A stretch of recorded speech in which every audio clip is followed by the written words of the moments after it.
Olen ollut Rapalalla 37 vuotta suunnittelijana ja olen pyrkinyt työssäni jatkamaan Lauri Rapalan perintöä siitä, miten petokalat käyttävät saaliikseen haavoittunutta pikkukalaa.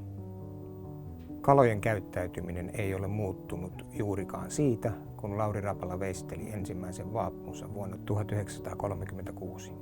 Nyt yli 80 vuotta myöhemmin puuvaaput ovat edelleen ydinosaamistamme. Mutta meillä on käytössämme laaja kirjo modernia nykytekniikkaa, jonka avulla olemme pystyneet nostamaan Lauri Rapalan vision täydellisestä vaapusta teknisesti aivan uudelle tasolle.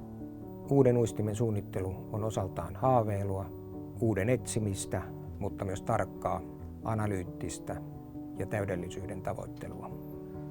Uusi uistin ei synny hetkessä. Idea kytee ja kehittyy joskus pitkäänkin, ennen kuin eri havainnoista ja ajatuksista syntyy oivallus ja uusi uistin. Rapala kantaan vaappu on todellinen klassikko. Yli 50 vuotta vanha malli, se on tunnettu pyytävyydestään kaikkialla maailmassa.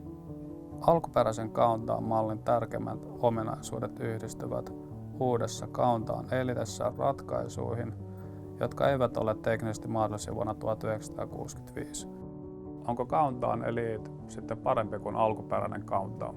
Teknisesti on, mutta toisaalta mikä määrittelee uistimen paremmuuden? Onko se heittopituus tai vahvemmat koukut ja rakenne? Esimerkiksi niihin ollaan keskitytty Eliteä kehitettäessä. Mutta lopulta uistimen paremmuuden ratkaisee se, miten se kenenkin silmäpäässä pyytää kalaa ja miten hauskaa sitä on käyttää. Sanoisin, että ovat kaksi erilaista uistinta.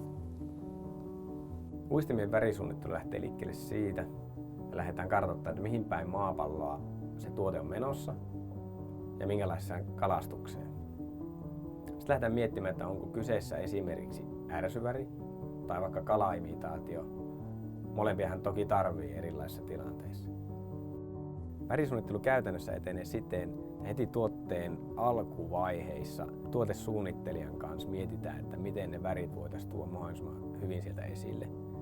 Ja sitten kun ollaan siinä vaiheessa, että suunnitellaan värejä, niin luonnostellaan, testataan, luonnostellaan uudestaan ja sitä kautta saadaan se lopullinen versio, mikä sitten halutaan viedä markkinoille.